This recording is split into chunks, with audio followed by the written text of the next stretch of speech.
How to delete TikTok videos without losing likes. First, you want to open up TikTok and head over to your profile. You can do that by tapping on the profile icon, which is at the bottom right corner of your screen. Once you're in here, as you can see, the total likes that I have received is 11. So if I want to maintain this, but I want to get rid of one or two of my videos, I'm going to show you exactly how you can do that. So let's say this is the video that I want to get rid of.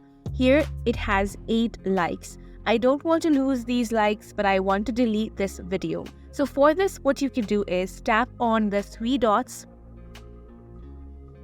Now swipe until you find the option of privacy settings.